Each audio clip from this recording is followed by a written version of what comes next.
नमस्कार दोस्तों, मैं आपका मंजीत सिंह। हमारे चैनल मंजीत सिंह यूपी 19 में आप सभी क्षेत्रवासियों, किसानों, मजदूरों और युवाओं का स्वागत है। आज हम शामली में थे और हमारे साथ जो पूर्व में चेयरमैन पद के उम्मीदवार थे और उन्होंने जो है बहुत अच्छा एक इलेक्शन लड़ा है, हमारे साथ हैं और आरएलडी से वो संयोग रखते हैं। तो नमस्कार जी। नमस्कार जी, कैसे हो मंजीत भाई? बढ़िया कोचिंग जी, कैसे हैं? बहुत बढ़िया है। आपका बिल्कुल समाज के लिए कार्य, सभी बिरादरियों में जाना, ये एक सराहनीय कार्य है जो एक नेता का होता है। देखो, समाज में जो व्यक्ति बुलाते हैं उनके यहाँ हम जाते हैं और जाना भी चाहिए। जब कोई व्यक्ति किसी को बुलाता है तो हम उसके दुख सुख में हम जरूर शरीक होते हैं और ये हमारा फर्ज भी है। अच्छा, हमने देखा भी एक कैराने के गांव का मामला हुआ है, कोई फौजी शहीद हो गया, ट्रेनिंग पर था, आपको पता लगा शायद, तो आप पहुंचे वहां पे, उस दुख में आप शरीक हुए, मगर कोई जनप्रतिनिधि या कोई नहीं पहुंचा वहां पे। बिल्कुल बिल्कुल, ये गांव ऊंचा गांव है, कैराना विधानसभा का गांव है। वहाँ एक शहीद हुए बेचारे, उनकी अभी ट्रेनिंग ही चल रही थी तो मुझे परसों पता लगा, तो मैं उनके कल परिवार से मिल गया। बहुत दुखद घटना वो हुई है। अभी बेचारा वो 21 वर्ष का केवल व्यक्ति था और उसके माता पिता बहुत बुरी तरीके से रो रहे थे, क्योंकि उन लोगों ने पाला परवरिश करी, उसकी सब बड़ा करा, और उसकी माँ भी बेचारी अंधी है। अच्छा जी। बहुत बुरा तरीके से बेचारे, बहुत दुखी थे वे लोग। मैं कल उन लोगों से मिला था, मैंने अपने दुख उनके लिए जाहिर करा। उस लड़के के लिए भी, भाई अब इसकी बिल्कुल बहुत कम उम्र थी, इस कम उम्र में चले जाने से मैं, एक ही बेटा था उनके मेरे 2 बेटे हैं उनको, और वो ही उन्होंने देश को समर्पित कर दिया। बिल्कुल देश को समर्पित कर दिया, शहीद हो गया उनका लड़का।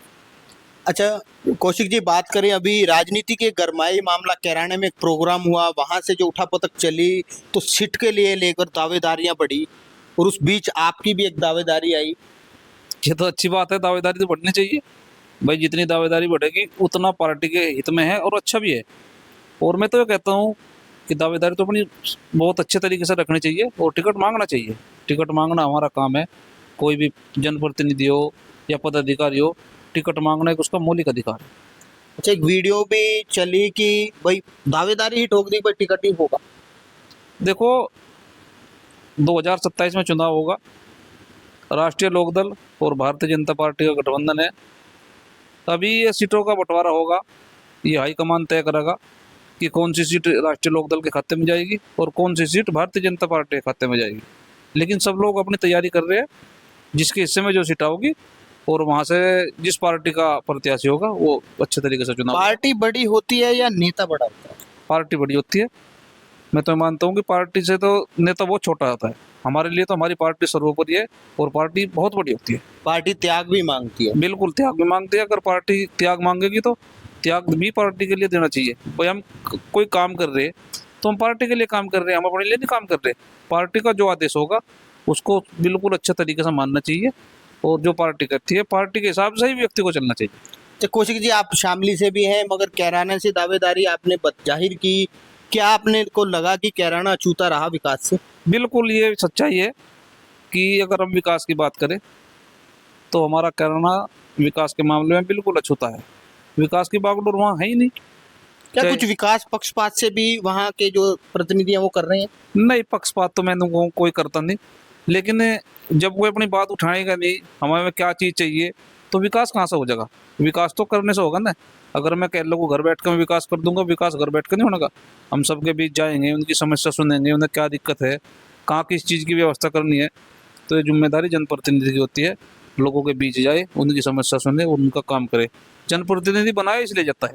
अच्छा, आपको ये मौका मिले तो आप किस तरह से चाहेंगे, कैराने में क्या अछूता है, क्या विकास की लहर? देखो, अगर हमें ये मौका मिला तो कैराना में जो काम अधूरे पड़े हैं प्राथमिकता पे काम कराए जाएंगे। जो जो वहाँ की समस्या है, जो जो वहाँ की डिमांड रखी जाएगी, उन सब डिमांडों को लग मिल के सबके सहयोग से हम उन्हें पूरा कराने का कार्य करेंगे। क्योंकि जो आदमी डिमांड करता है उनकी डिमांडों पर हमको ध्यान करना चाहिए। ऐसा नहीं कि हमने आज कोई वादा कर लिया और उसे हम कल पूरा न करें, गलत बात है।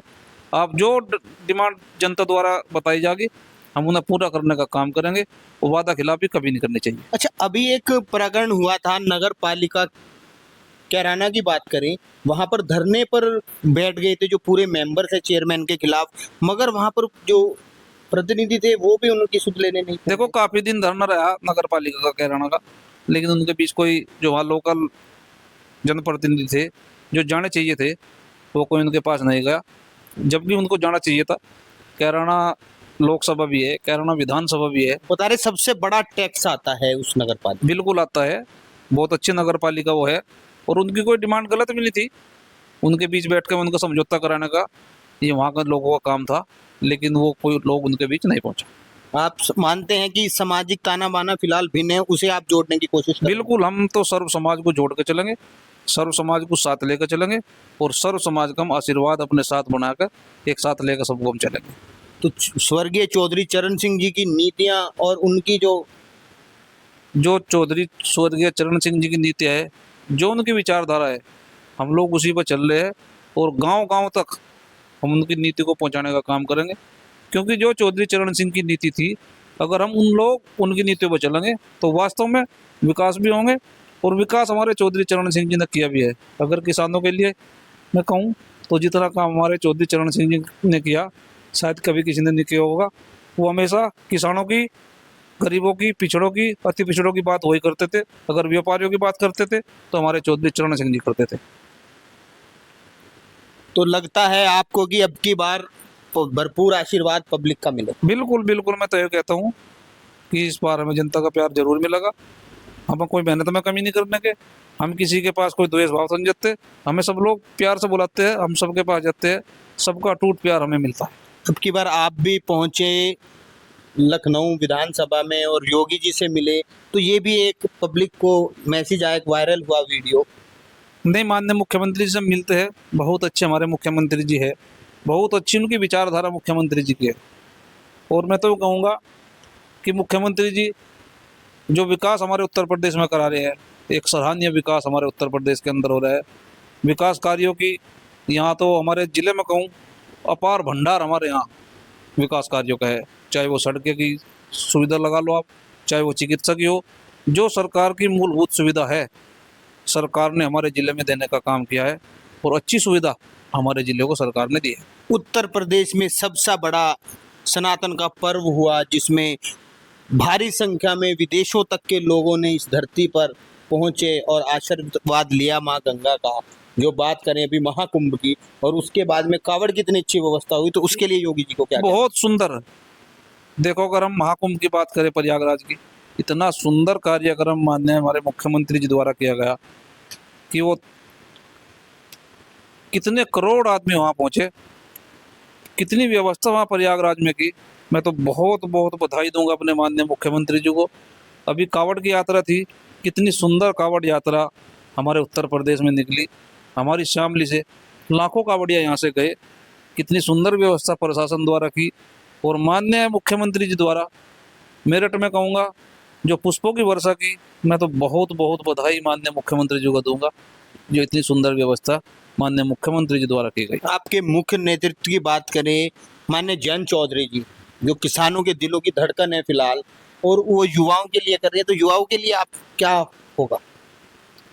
राष्ट्रीय लोकदल के राष्ट्रीय अध्यक्ष माननीय जयंत चौधरी जी, जो केंद्रीय मंत्री भी है, युवाओं की बात करते हैं, किसानों के लिए काम करते हैं, जो पिछड़ा वर्ग है, अति पिछड़ा वर्ग है, जैसे हमारे चौधरी चरण सिंह जी जिस नीति पर चलते थे, हमारे राष्ट्रीय अध्यक्ष जी भी उसी नीति पर काम करते हैं, और सबके हितों में काम करके सबके लिए काम करते हैं, और लोगों के दिलों पर हमारे चौधरी साहब का राज है। ऐसे व्यक्ति को आगे बढ़ने का मौका मिलना चाहिए। हमारे चौधरी साहब सबके लिए सोचते हैं।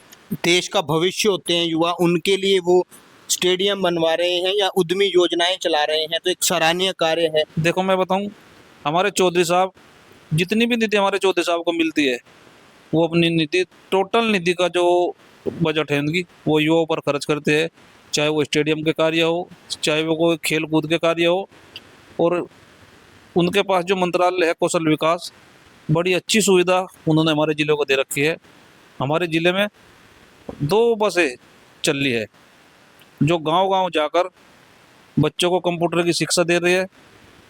हमने तो अपने जीवन में कभी ये पहले ऐसा नहीं देखा कि कभी किसी गांव में बसें गई हो और वो घर बैठे हुए बच्चों को कंप्यूटर की शिक्षा दे रही हो।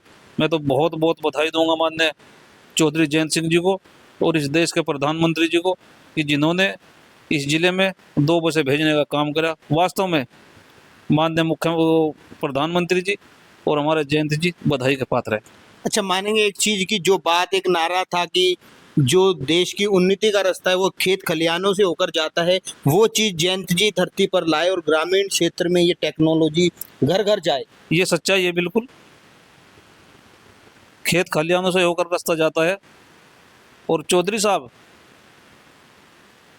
जो भी योजना आती है उसे गांव की तरफ देते हैं, चाहे वो बसों की योजना हो, चाहे वो जवाहर नवोदय विद्यालय है उनकी योजना हो, चाहे वो शिक्षा संबंधी जो भी योजना है। हमारे चौधरी साहब यही चाहते हैं कि एक एक गांव के व्यक्ति को इस सुविधा का लाभ मिलना चाहिए और वो दे भी रहे हैं। धन्यवाद जी। चलिए, आपने देखा कि जयंत जी जो माननीय लोकदल के मुखिया हैं, उनका जो एक लक्ष्य है कि युवा और ग्रामीण क्षेत्र से उभरे, जिससे देश उन्नत करे, जो विचारधारा है उनकी वो सर्व समाज के लिए है और सर्व समाज के लिए किस कार्य वो करते हैं। देखते हैं क्या स्थिति रहती है कि जो लोगों के स्थिति है, अभी टिकट की जो दावेदारियां हैं वो बढ़ रही हैं, ये एक मामला गरमाया है। देखते हैं क्या स्थिति रहेगी, किनको इनका आशीर्वाद मिलेगा और आगे की स्थिति क्या रहेगी। इसी तरह की खबरों के लिए हमारे चैनल के साथ बने रहें। हमारा चैनल लाइक करें, शेयर करें, सब्सक्राइब करें। जय हिंद, जय भारत, धन्यवाद।